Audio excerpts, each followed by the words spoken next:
Hello, welcome back to my channel, Charlie's Lessons, and in this video we're taking a look at 6 websites that you can use to practice and improve your students' English pronunciation.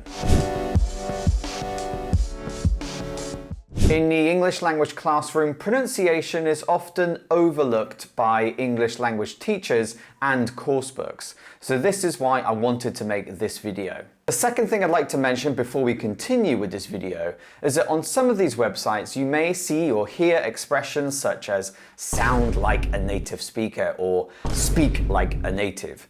When we are teaching pronunciation in the classroom, we should not make this the objective for our students. It is unrealistic for our students to put native speakers up on a pedestal as if they are the most perfect speakers of the English language. Remember, having an accent is absolutely fine. And when I talk about teaching pronunciation in the classroom, I am talking about being intelligible or just being understood. So with that in mind, let's start with the first website that I would like to recommend to you today. So the first website I would like to share with you today is forvo.com. So essentially this is a pronunciation dictionary. Now it does ask you to make an account. That's not absolutely necessary just to use the dictionary itself.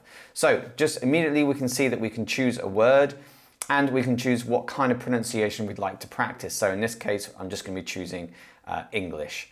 And if we go to word, then let's put in a word like comfortable, which is a word that my students always struggle with. And we can see here that we've got British, American, and other. I'm going to go to British and we're going to click on the word comfortable. And we can see here we've got some examples of how British English speakers would pronounce this word. So let's have a listen.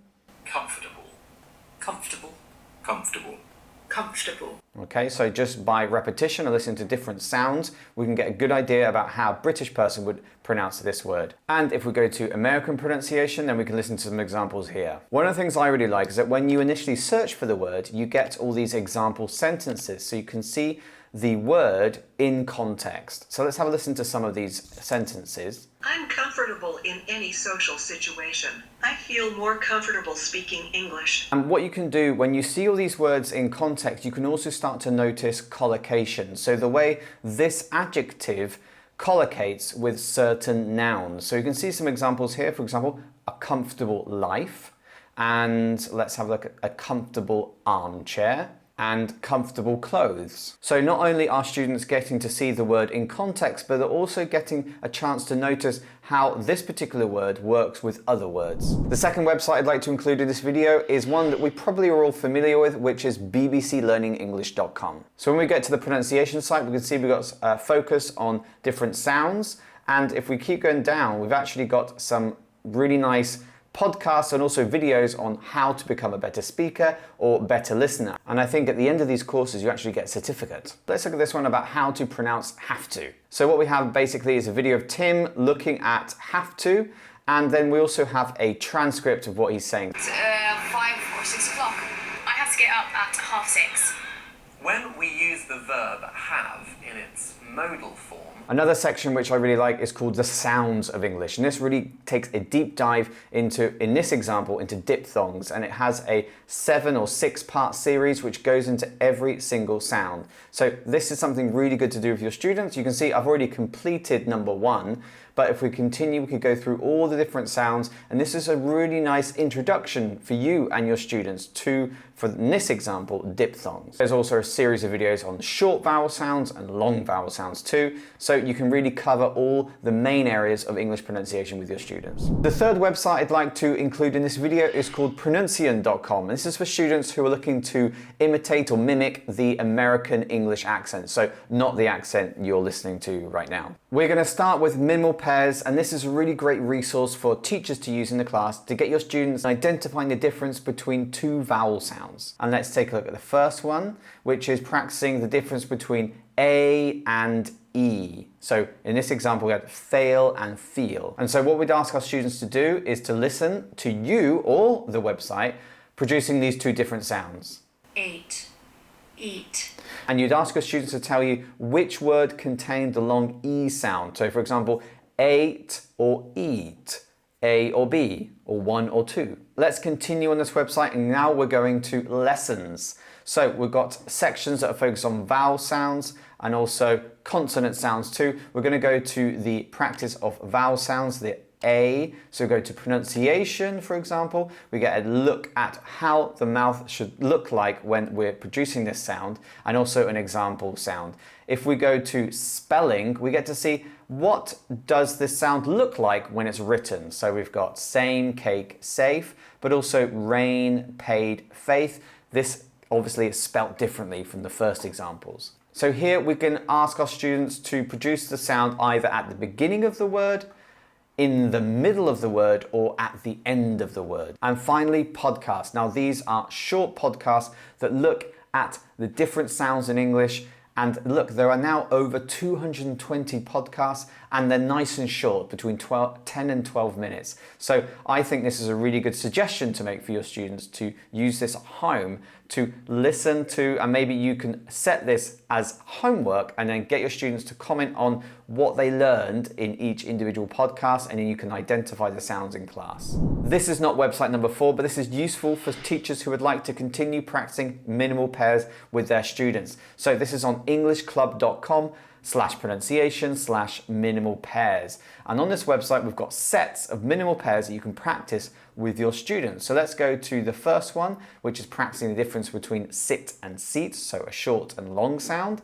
And here we have from elementary level sets to advanced level sets. And actually, underneath each section, there is an audio file that plays each sound. So you don't even have to do this. You can play this and get your students to treat this as if it was a listening task for your classroom. Website number 4 is youglish.com, and I've included this because this has got to be one of my favorites. So let's go take a look. So here we are on youglish.com, and all we need to do is put in a word that we'd like to know the pronunciation of. So let's choose another one, for example, schedule, which is the word we just saw earlier. And I can either choose all accents, US, UK, Australian, and if I go to this arrow here, I can actually choose other native English speaking accents. Let's just go to all and go to say it. What we're seeing here is examples of schedule in context used by native English speakers. In this example, it's YouTube videos or TED Talks even. And we can see here, if we keep clicking the next button, we get to see examples of the word in action. So these are all examples of American English pronunciation because they're saying schedule, and if you were listening carefully, I also said schedule earlier. So now you'll see that it really doesn't matter if you're using British or American or any other pronunciation. And so you can see here there's over 30,000 examples of the use of schedule in English, and I think this is such a great resource for your students because there's so much information there for your students to take in. Another useful feature on this website is that when we see the text below, if we click on a word, we get to bring up some definitions, some synonyms, and also some example sentences pulled from the web. So just imagine you're teaching English and you have YouGlish ready to go in the back, just so if you need it, you can suddenly pull on lots and lots of examples of how this word is pronounced. Website number 5 is called dialectsarchive.com, and this is IDEA, which means International Dialects of English Archive. So this is really for pronunciation nerds. So when we get to the main website, we can go to dialects and accents. If we were looking for perhaps American English, then we go to North America, and here we can choose the United States of America or Canada. If we were looking for UK English or British English, we go to Europe. So what's going to happen here is that we have all of these different recordings of people speaking in English, and we can learn as well where they're from exactly. And one of the interesting things is that every single recording contains the same pattern. So what we're seeing is essentially the person speaking has to read out a passage, which in this example is this one here. So this text here is included in the listening. So what will happen is in the recording, you'll hear the person first record themselves reading this passage. And this is the same for every single recording. Then after the person has finished recording themselves reading that passage, they'll then be asked some general questions about their early childhood. And so what you'll notice is that between the passage and the second recording is that in the second recording, when he's having to explain where he's from, he's a lot more natural when he's speaking, and he's going to be using a lot more authentic English. One of the things you could do is take the tape script from these recordings and pop it into something like ChatGPT and get it to make some listening comprehension questions that are suitable for your students. If you're not familiar with how to use AI in the classroom in this way, then go check out my playlist on AI in education, which I'll put just right here at the top. The sixth and final website in this video is a website which is perfect for English language teachers because it contains lots of materials to get your students practicing pronunciation in a fun way. And the name of this website is hancockmcdonald.com. For example, we're going to go to materials at the top here. And here we have all these different resources that you can take directly into the classroom. And one of the things I love about this website are these spelling mazes. So you're going to go to, let's say, Smark's Spelling Maze G, where we're going to be practicing the different sounds of the G sound. So, for example, we have agree or ages. So we're looking at G and J. And the idea here is to go from go to game, following only sounds that have the G sound. So for example, we go agree, signal, sugar, etc.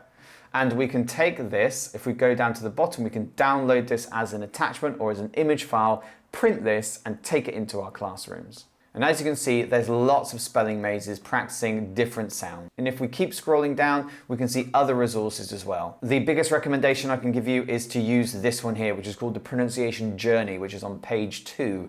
We just go to select this, and the way this works is, remember we had that minimal pairs website earlier? We can use this to practice something called a pronunciation journey. So if you go onto this video, you will actually get an explanation on how to use it. And I use this all the time with my students, and it really works. Thank you for watching this video on 6 websites that can give teachers more confidence when teaching pronunciation in the classroom, and also give your learners the skills and tools they need at home to continue practicing pronunciation when they're not in class. I'll see you in the next video.